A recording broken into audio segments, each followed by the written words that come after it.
Well, hello, welcome to Rosie's Preserving School. Well into the autumn now, as you'll see, with all the produce and everything around us. It's that sort of slightly panic-ridden time of the year when you're trying to get everything done before it decides that it's too late. So we're going to be making a pear chutney today, which is just lovely. It's lovely. It's just as lovely as it sounds, pear and orange chutney. It's soft and it just goes with so many things. You know, it's not a sort of kind of chutney where it takes you by surprise.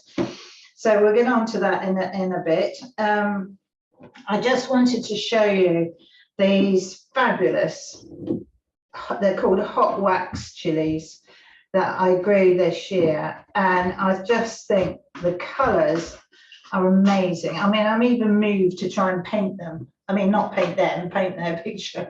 And just the colours in that, the lime and the orange and red, and they've been amazing. There's been a quite a big crop of them.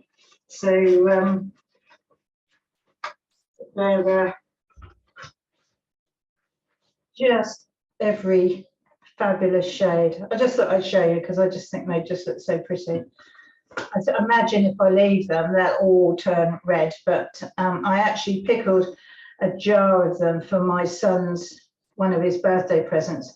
I just pickled them whole. I just put them in a clip top jar in a spiced vinegar with pepper, black pepper, and can't remember now, but some other spices, and just told him to leave them for 2 weeks if he could, but he'll just take them out like that and then eat the whole thing. So that's one thing. The other thing I've been doing still is the apple rings, which I'm dehydrating from the eating apple that's in our garden. So I've just been, my little machine that I bought works splendidly, especially if you have an assistant to do that bit for you. So while Trev takes the peel off and takes the core out, and then the spiral of apple that I showed you before, I just take one cut down through it, and that leaves them all in rings, and I put them in the dehydrator until they're all nice and pliable and ready to store, go in my granola. And very nice they are too, because of course as soon as you start reducing the moisture, apart from preserving it, it intensifies the natural sugars. So they're really, really pleasant to eat and to snack on as well. We've got another eating apple tree in the back garden, which I haven't got to yet, but I have now picked all the apples on the front tree, and we've got to get on with that this week to get them all done. I also make apple juice from these apples, and it's delicious, just juiced and then water bathed. And I've been drinking a lot of that recently, and it's probably 2 years old. I don't think I made any last year, and it's just delicious. So that's what I've been doing mainly. We're going on to make the pear chutney, and it's a lovely time of year, autumn, I think, and you get all these lovely fruits. These are the cooking pears that I've picked off of our tree, and this is the kind of pear that you need for this recipe.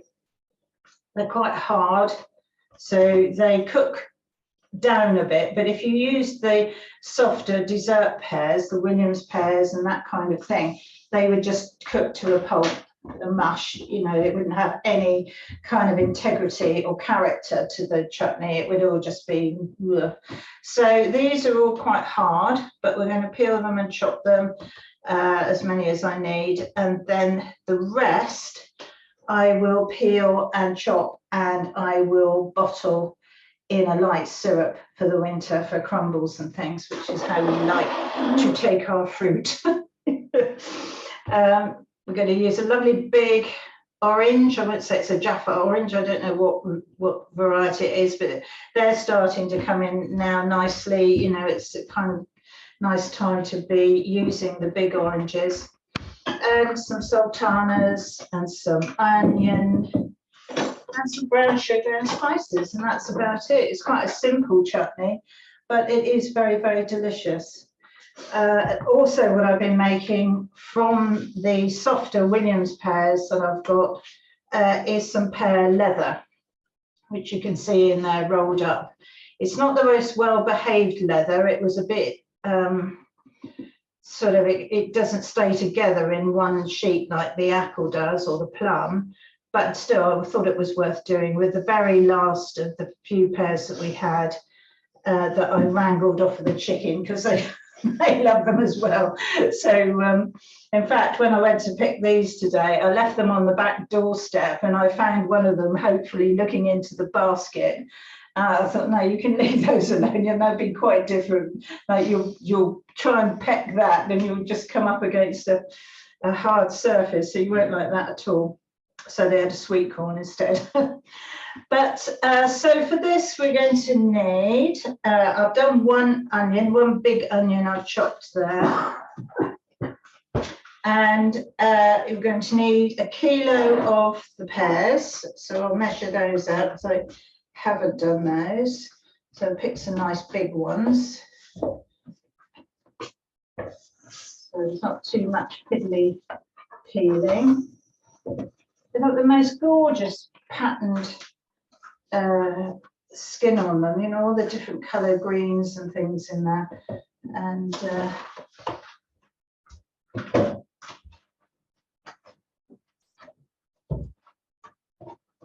basically we just need to prep everything and put it in the pan together.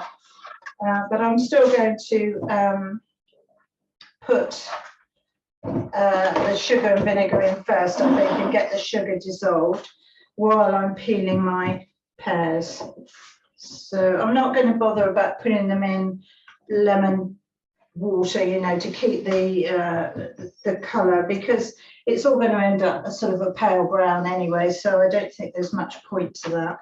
So I've got some nice soft brown sugar here, nice pale brown sugar. The muscovado is a bit too dark, and this one, I was putting it into the jar, and it's got the most gorgeous toasty flavour, little smell to it. You know, you just know what it's going to be like in the chutney. So we need 350 grams or 13 ounces of the brown sugar. Not a great deal, really, as chutneys go.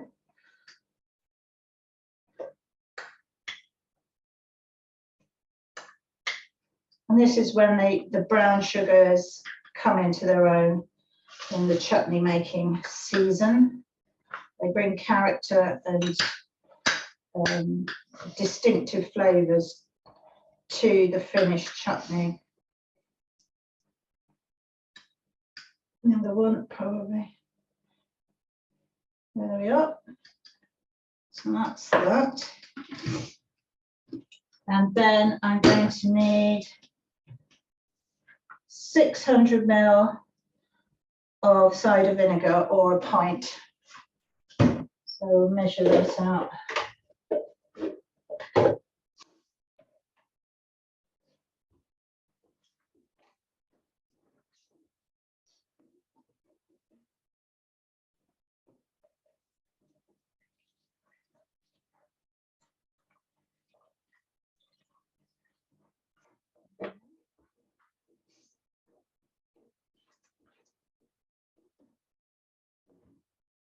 So that can go into the pan along with the sugar.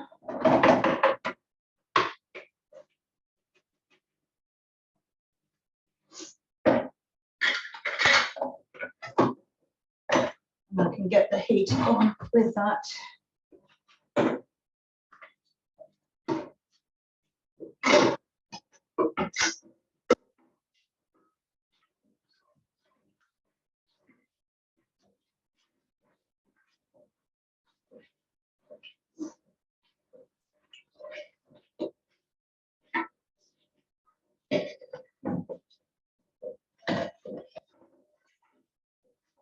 Right, I'll just get some heat into that before I keep on stirring it. I can also put in the ginger, which is a teaspoonful, heaped of course, of ground ginger. If you've got some fresh ginger or even some preserved ginger and syrup that like we made last year, you can use that chopped up finely.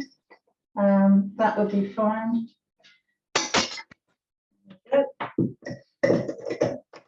And then a pinch of ground cloves. You don't need very much. The cloves are quite powerful. I tossed up whether I would use the allspice instead, but I thought I can't put allspice in everything, can I? So I'm just going to put a little bit on the end of a teaspoon and put that in as well. And it just gives it a nice warmth and rounded flavour. So let's get peeling while that's heating up. I'm hopeless with peelers, but I'll give it a go because it might be quicker. I usually end up peeling my knuckles, so I warn you now.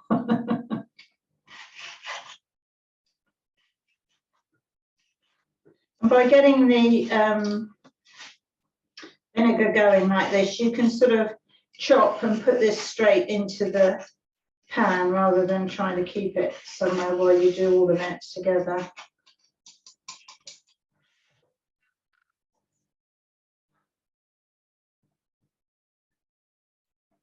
I'm just catching up on the questions. Conference pears, yeah, conference I think would be fine. Actual cloves will be fine. Probably take them out before you jar it up because you don't want one jar being sort of super clovey. But certainly, and it's a bit of a shock if you don't know they're in there. If you sort of bit on it, it would be a bit. But some people, I'm not going to look up at this moment. Some people can't stand the flavour of cloves, so they don't often make an appearance in my cooking.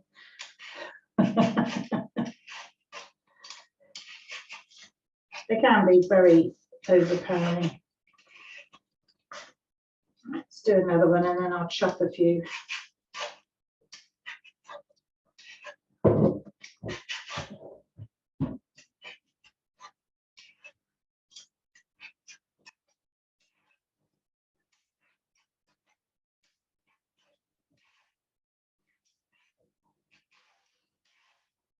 This is going deceptively well. I've usually cut myself by now.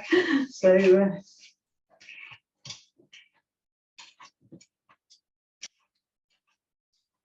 let's do a bit chopping.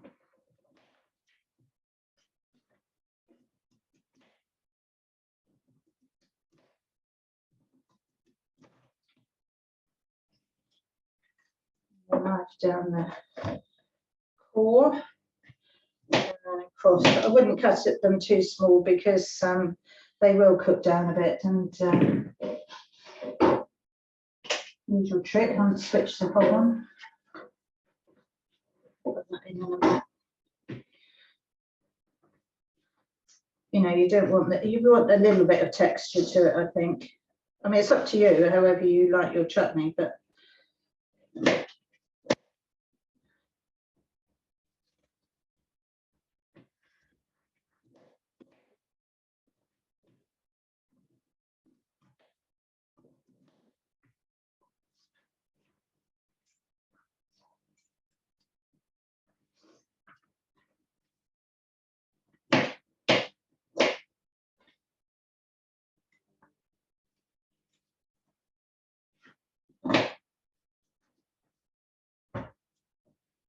Take off any bits of skin you've missed. Push those over to one side and get rid of this so that you can see a bit better.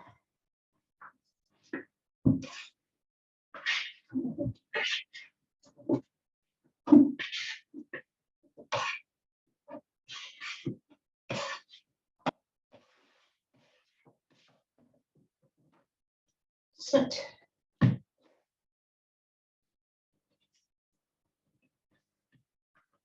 Take off any bits that have been pecked.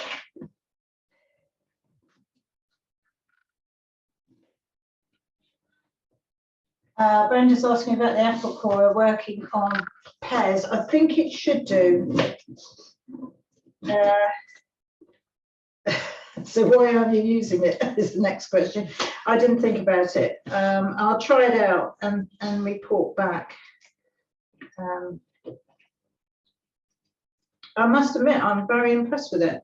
It's although I'm sort of laughing about Trev, getting the lion's share of the work, really, but actually it just makes it easier if you've got two of you, because you can process enough for a dehydrator full in, well, I'd say about 20 minutes, which against sort of hand peeling is incredible. I like to, when I've put the apple pieces into the lemon juice and water mix to stop the colour going, I then like to, I lay out a couple of tea towels and some kitchen paper and I dry them off on both sides, because it just speeds up the dehydrating. If you've got to get rid of all the water, clinging to the slices, then it will just takes longer. So that's what it takes me, about 20 minutes to get it into the dehydrator, because I'm drying them all. But it's horses for courses, really. But apple slices I find so useful in the winter.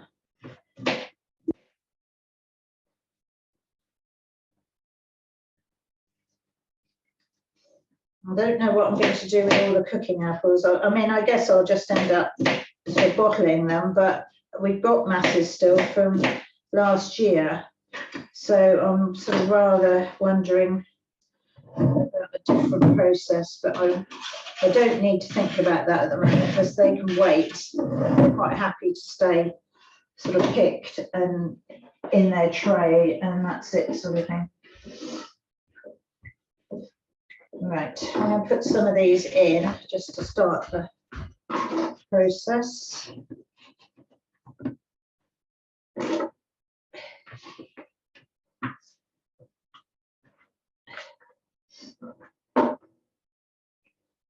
Yes, I'm going to have to put in a request for about a couple of hours off at the weekend, I think, and see if I'm allowed. And then I might try painting these chilies. I can't. I just think there's such for nature to produce that variety of colour, and they're so vibrant. That lime green. I think, oh, I'd like some fabric in it or something. It's just such a beautiful colour. It was so unexpected as well, because I didn't know they were going to look like that.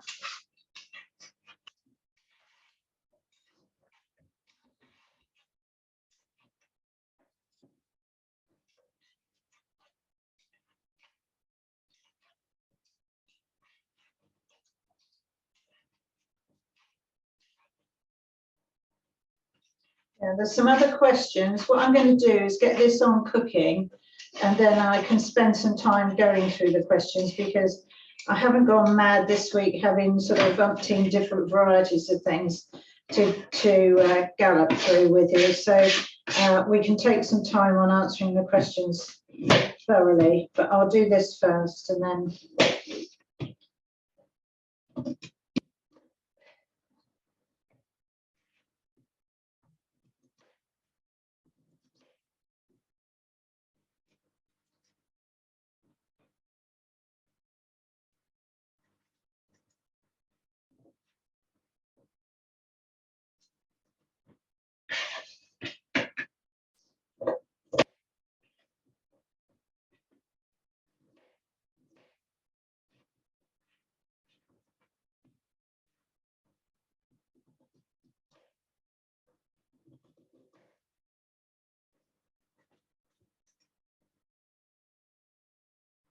Of course, this year when the blossom came out on the pear trees and they all looked so pretty.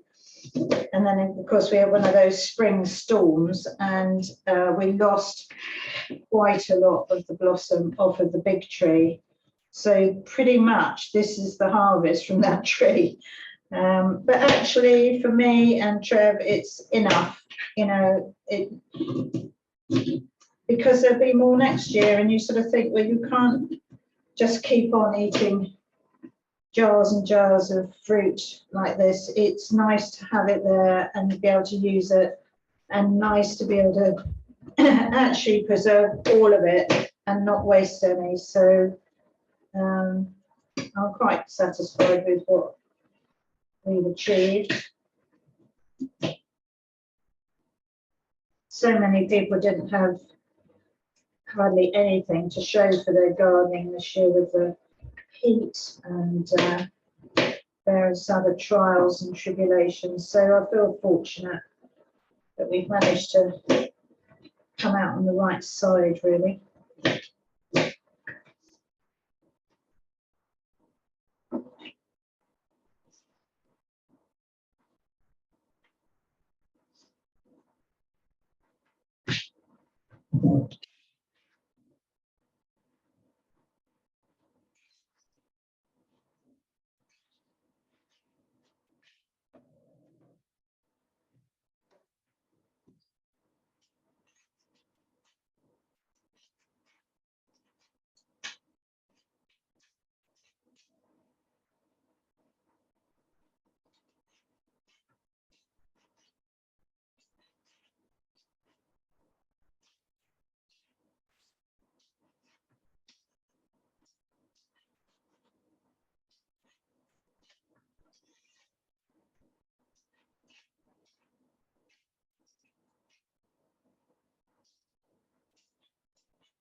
Give your pan a stir now and again, just to sort of try and get the sugar dissolved. I mean, being soft brown sugar, it shouldn't take that long. So just make sure, because brown sugar tends to sort of clump together and you don't want this sort of big lump anywhere. So,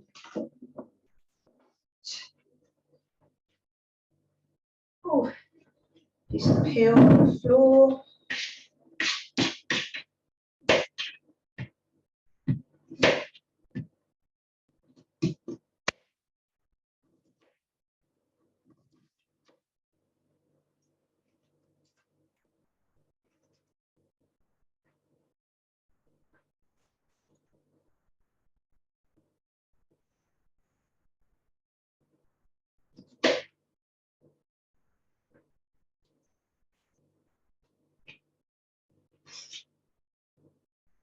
Where do these fruit flies come from? I mean, I don't remember ever seeing a fruit fly before I was about 35, and now we just get inundated with them. As soon as there's anything of any vague interest, they all appear.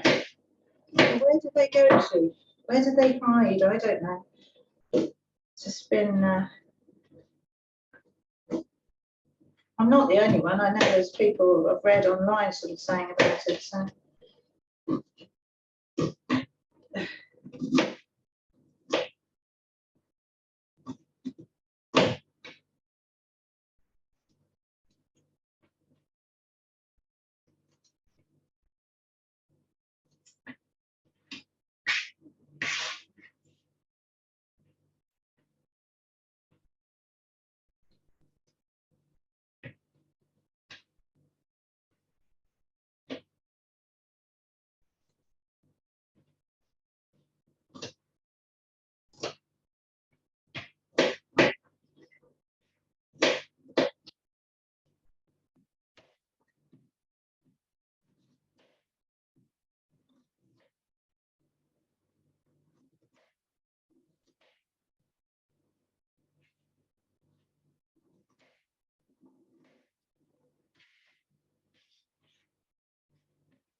nearly there.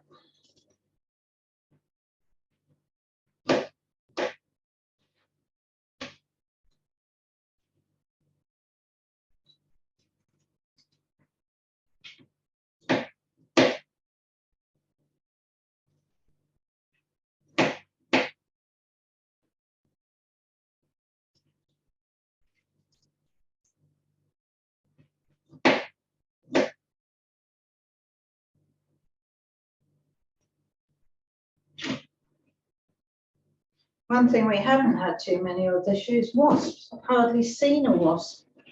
So it's odd, isn't it, how they go in, I was going to say good years and bad years, but it's sort of like a bad year and a worse year, isn't it, with wasps? Although I know they've got, you know, very good reason for being in the chain of evolution, but they are trying when you're making jam and all the rest of it. Right. Peel in there.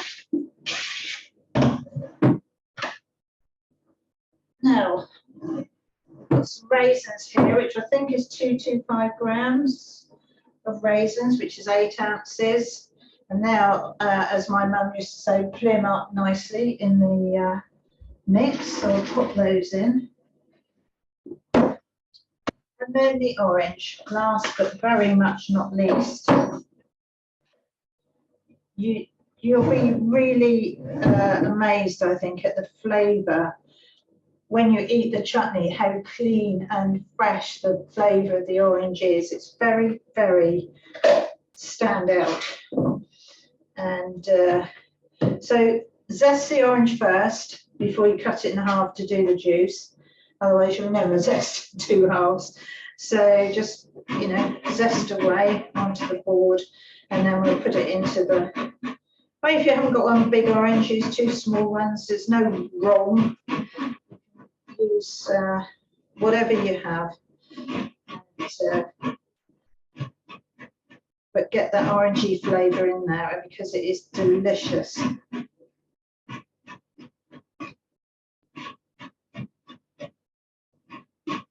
The lengths the food industry goes to produce a sort of artificial flavour that they can make orange flavoured things with. And it's never the same. And you just think there's no improvement really on nature. I don't think anyway, but then it doesn't have the shelf life in the sort of products they are making.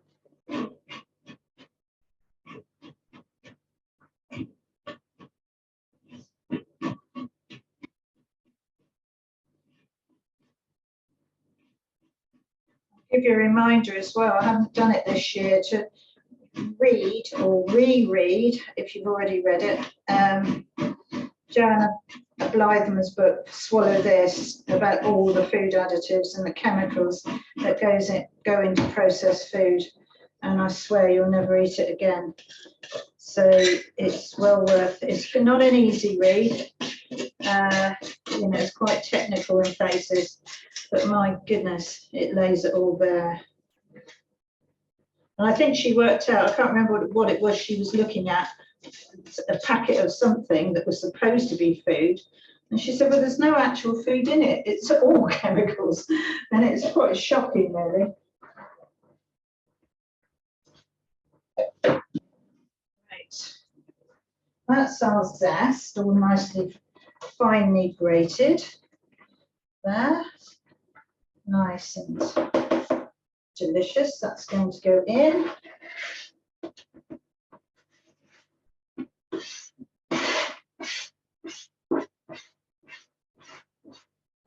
brings memories of all the mincemeat making with the smell of the orange zest. Won't be long. Stir that in.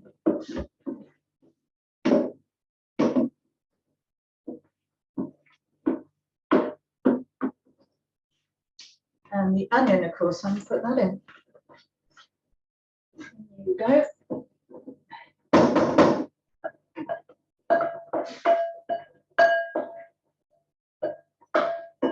You weren't going to remind me, were you? You're going to wait until I got to the end and it was still sat there.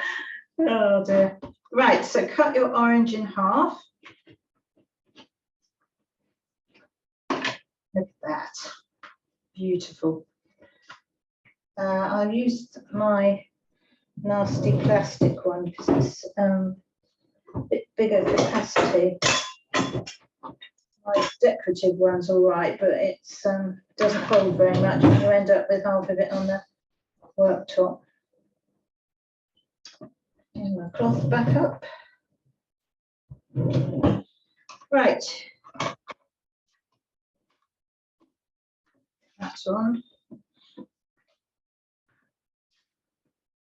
I do like the electric one when I've got lots to do, but it's not worth getting all that out and then washing it all up just for one orange, but it does extract the juice so efficiently. It's quite extraordinary. I mean, you could, if you wanted to, is take the zest off and then peel it right back to the flesh and cut the flesh up, put the whole thing in, if you, you know, wanted to make the effort. That would be nice as well, like we did with the rhubarb and orange compote.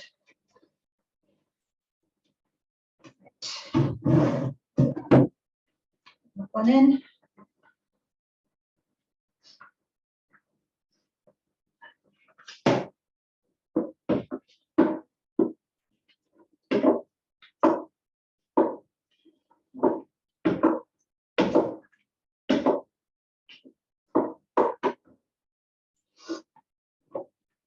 Second half.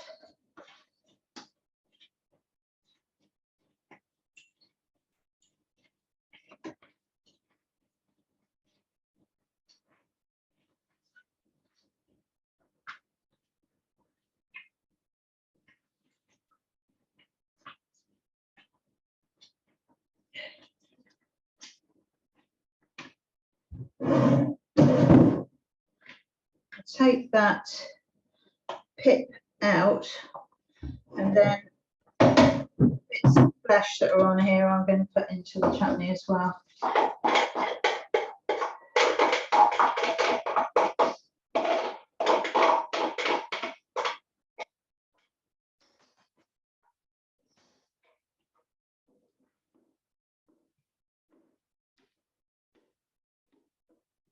Well, I've got that on, I mean, I've got an electric hob, so I've got it on number 4 out of 6. So that will give you a sort of rough idea where we are with the heat. So medium heat, and you just need to cook it now until it's all sort of melded together, which I can't be exact on timing, but it's generally speaking about 45 minutes.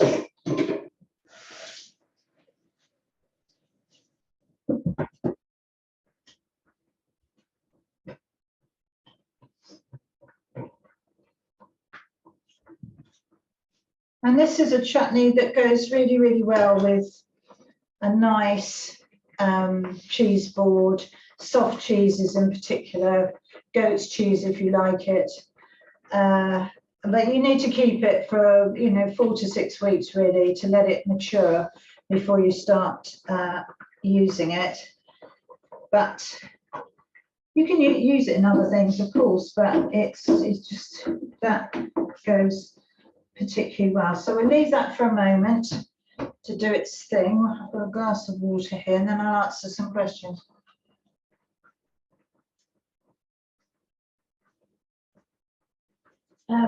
Could you get the apple?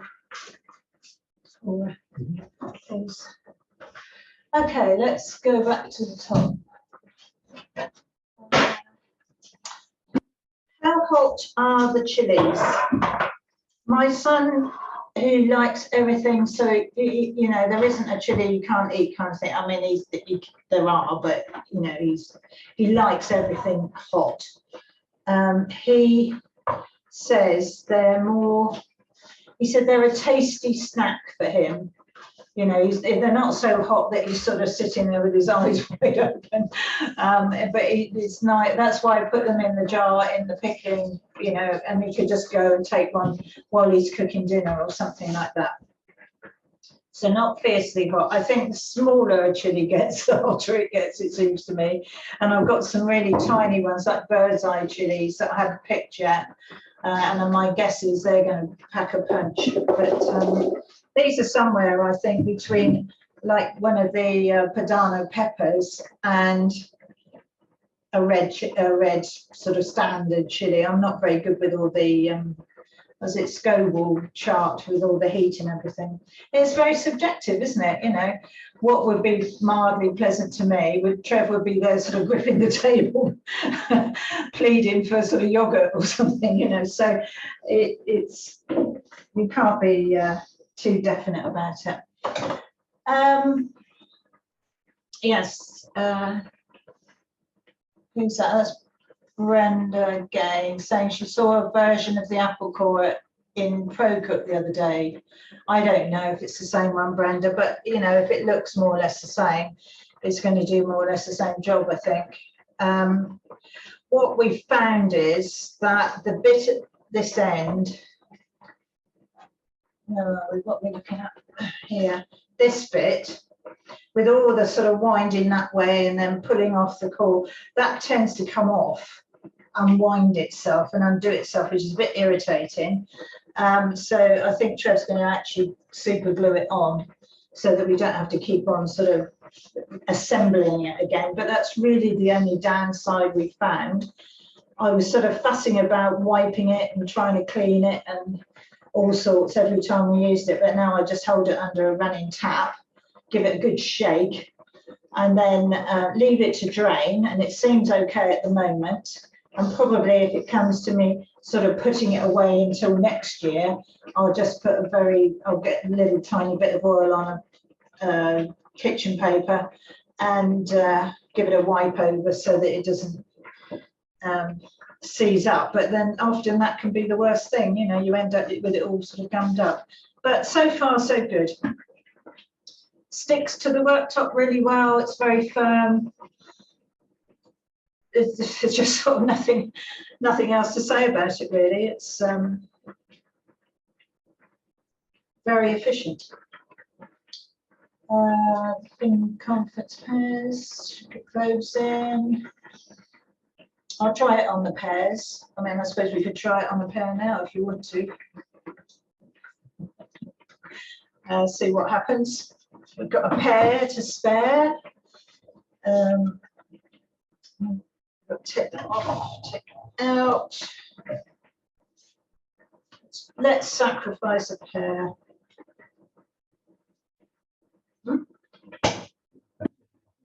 Oh, right, okay. Yeah, that would be sensible. Right.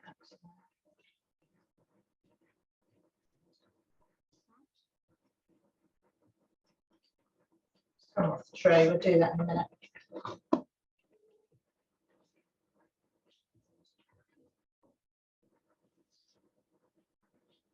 This is the only bit I find difficult, is actually pushing it onto these prongs, because that isn't my sort of main strength. So let's see what happens. Get the water out of the way.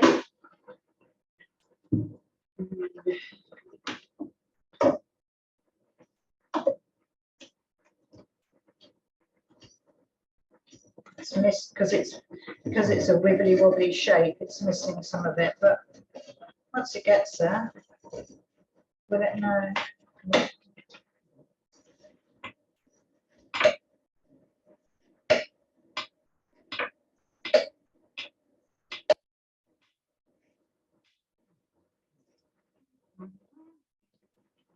Ta-da!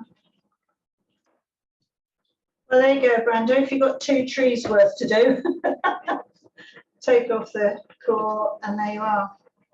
And what I tend to do is just take that little bit of skin bit off, and then where it starts, I just do that, and then they're all nice rings. And you can put that into your bowl of water, which of course you have handy and prepared. And then when it comes to putting them on the dehydrator, or whatever you're going to do with them, you might want to cook them and make them into pear puree or something. You can take them out of the water and just dry them off, either lay them out like I do, or you can use a tea towel and dab them, and all is well. So that's that proof then, right before your very eyes.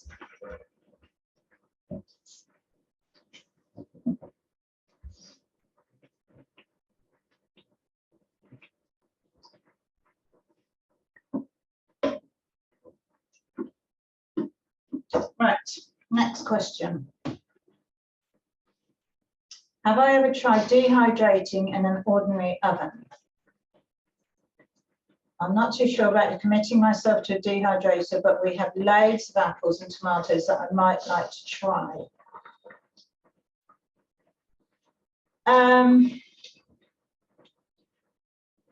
I'll smile when I say it. I have tried it. It takes a very long time, and actually it's quite difficult to regulate because you get variations in power. Pretty much, to sum it all up, every time I've tried it, I've burnt them because I couldn't get the oven sort of low enough, really. And I mean, it's maybe better. I've got a fan oven now, and that may be better because it might actually blow the heat around. But years ago when I tried it, I didn't have a fan oven, and so some at the bottom got too dry. Something, I didn't persevere long enough. And I know a lot of people this year have actually successfully dried their tomatoes outside in the heat because we've had such a hot summer. You have to protect them with sort of something like muslin or over the top of them, otherwise you get flies and insects and things on them. Passing chicken, yes, it can be done. Apple rings you can do just on canes. You could, as long as you acidulate them, in the water, put them in this acidulated water, and you can then just put the apple rings on a clean cane or string. Got a daddy long legs in there, and hang them up somewhere, preferably higher up, because they then they get the heat rising.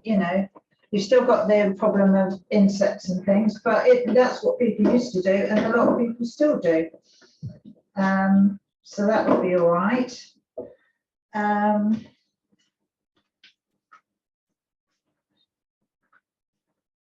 I thought you had 2 trees worth you had to do. Bit like me, I thought, I'll go and pick the pears. It's a huge tree, and I was sort of thinking, well, where are they?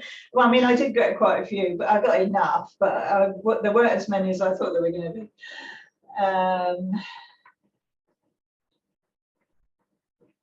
Yeah, well, just try. If you've got an oven, go for it. I mean, I don't mean if you've got an oven. I mean, if you've got a suitable oven and you don't mind having it on for hours and hours, or rather perhaps a partner doesn't mind you having it on for hours and hours, then try it out and see. I can't really, it's so long since I did it, but I remember being tremendously disappointed when I think I put them on overnight. When I came down in the morning, they were sort of charred, so there's no coming back from that, really. So just give it a go. Do a few, don't commit to trays and trays of them. I know people do things in an airing cupboard or anything like that, but it will take a long time without that sort of regular heat being blown around. And I was talking to Tricia at the beginning about the one I just got, which I'll show you next week. And it's a tremendous thing. I mean, when it turned up, it's about the size of a biscuit tin. I thought, oh my goodness, this is no good. This is a toy dehydrator. But actually, it's superb. It seems to dry almost anything within 4 hours.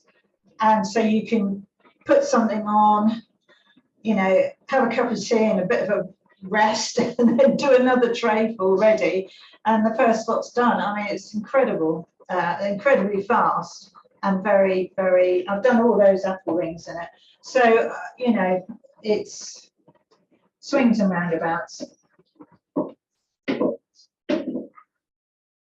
This is cooking nicely. It's going to need, you know, quite a lot longer, I think. We won't see it sort of finished today, but you've done enough chutneys and things by now to know the gist. You know how to jar it up. Just let it cook so it's sort of all melded together, but there's still some texture to it. So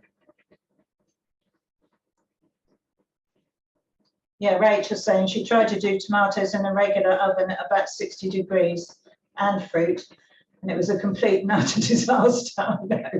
Join my club. You know, and it's so disheartening when you've bothered to get everything together and you sort of hopefully, and you know, and I think it's a thing of magazine articles, a lot of them, you know, that they read somewhere that it can be done, so they just write an article about it with no practical experience whatsoever, and make out that it's just easy peasy. But years gone by, when people had ranges and like an Aga but more old-fashioned, there would be cooler parts, there would be the oven after baking, you know, bread oven in the chimney and all that sort of thing. We just got different kit these days, but they would utilise what they had, and no doubt for, you know, it was acceptable, but it's not for doing over and over and over again, I don't think, you know, with a lot of apples to do, you know, even with this fast dehydrator, if it was on every evening for 4 hours, if I had to have the oven on overnight, every night for a week to get them all done, it would seem like, you know, is this really worth it? I don't know. I will leave you to decide.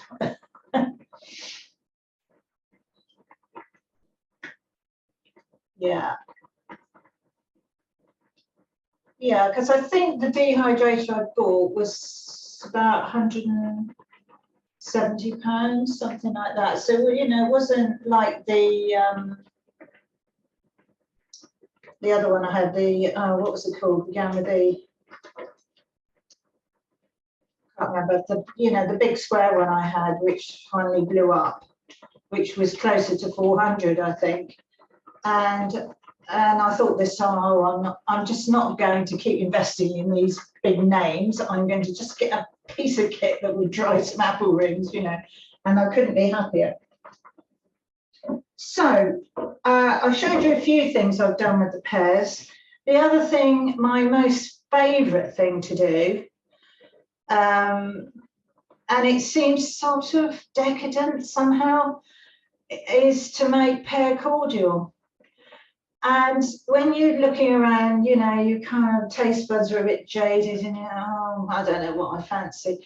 A glass of pear cordial with either chilled water or sparkling water is it just seems special, and it is special, but it's delicious. And of course you can give it to children, and you can you can dilute it with you know, a nice bit of fizz or something, you know, you don't have to dilute it with water, but it's very, very delicious. And all of these cordials have such an identity, an individual identity. It's not just sort of cordial. You can really taste the ingredients, and it's been a joy this year, actually, where it's been so hot. We've been drinking cold drinks during the day when we're working a lot more, and we've been trying, you know, to get through the cordial stock, which is quite extensive, and it's been lovely, absolutely lovely. So give that a try. I mean, it's a standard routine.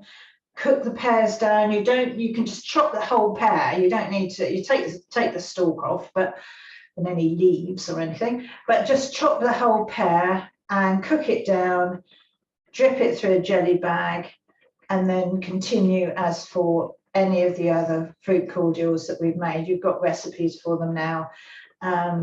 It's a bit cloudy, you know, as you'd expect. It's not sort of bright and clear like a lemon one, but it is just delicious. And because you don't usually have, you know, loads and loads of pears just to get rid of them, it's just a very nice niche thing to make one batch of it and have about 8 or 9 bottles for them to take you around till next year.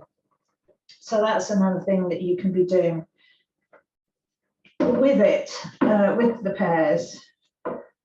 So Brenda, better luck next year with me and you. Hopefully you've got a few more. Oh, that's right, Excalibur. That's it. I knew it began with E. All I could think of was Experian, which is quite a different thing. So it was good. It was good, but I wouldn't invest in it again at that sort of money. It didn't last any longer than the similar one I had, similar size, from a Japanese one. So, but this little metal box one, which I'll show you next week, is fantastic. So I'm going to leave mine cooking. I'm going to just tell you about next week, which is dehydrated meals. So I am going to be doing doing a bolognese, a risotto, and a curry. Now, I'm not going to be cooking all those from scratch. If you want to cook along, or at least to try making them, in the recipe, I'll give some guidance on, you can make your usual bolognese mix, but I'll give you some guidance on adjusting it slightly, because you don't want too much oil in any dehydrated recipe, because oil doesn't dehydrate basically, and you'll end up with sort of dehydrated food that's greasy. So it's best not to put it in to start with, or not much anyway, maybe reduce it. But the recipe, it won't be a recipe as such, because you can use your own favourite. I'll just be saying what I'm going to do and how what sort of things I'm going to be putting in it. And then we'll look at the sort of before and the after, and maybe thinking about some other ideas and things that you can dehydrate that go with those things, that then it's not just for camping or, you know, that kind of thing. In these sort of straitened times, I know we're pressure canning and all that sort of thing, but dehydrated food doesn't take up very much room. So if you could do a few meals like that, and mostly they can be rehydrated very, very simply. That's the other thing. They're very good in, I won't say a disaster, because I don't want to wish a disaster on us. But, you know, if you haven't got facilities and so on, if you can manage to boil a kettle or boil a pan of water, you can rehydrate the meals, which in some instances may be just what's needed. But also, I was thinking about it the other day, and if you've got youngsters going off to uni, and you know the uni fridge, you know, if they're in rooms or halls or whatever, and there's a communal fridge and everybody's got Tupperware boxes with their name on it, but that doesn't keep them safe. Dehydrated meals in their room that they can then reheat, but they don't have to store in the fridge or the kitchen. They can just take to the kitchen and rehydrate quickly and easily. You'll know what's in them, so will they. It will be a little bit of home to enjoy, and it will maybe do for when they get towards the end of the grant at the end of term, you know, when they haven't got enough money to sort of get other ingredients, that kind of thing. It's not just about, you know, oh, it's handy for camping or sailing, you know, it has other applications as well, but we'll go into that next week. So those of you cooking, I hope you're comfortable with where you are, and you'll cook it to your desired texture and jar it up. It shouldn't be much longer, but we don't want to sit and watch it for another 20 minutes, really, do we? Because I think it's only Rachel cooking. So you're cooking as well, yeah. So we can all have a cup of tea and jar it up in a bit, and we'll have a show and tell next week. You can show teacher how it turned out. Okay, it's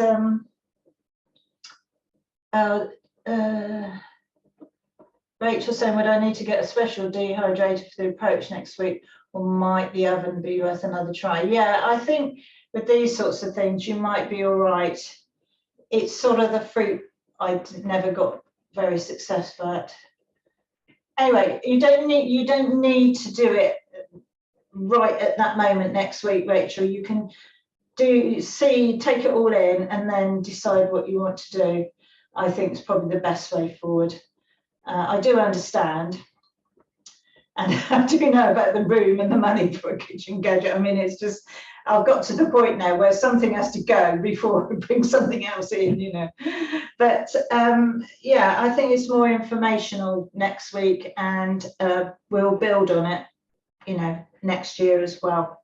Next year, oh my goodness. Okay, so if you're all happy, I'll see you next week. And if you've got a recipe that you think might be suitable, you know, come armed with it. I'm not asking you to give me the recipe or anything, but you can, you know, just say, well, how about this? It's got this, this, and this in it. And, you know, we can all have a look at it and learn from it. You know, dehydrating meals is not new to me, but it's not something I do a lot of. So it will be interesting. We can sort of pool our knowledge. So thank you for watching, and I'll see you next week. Have a good week.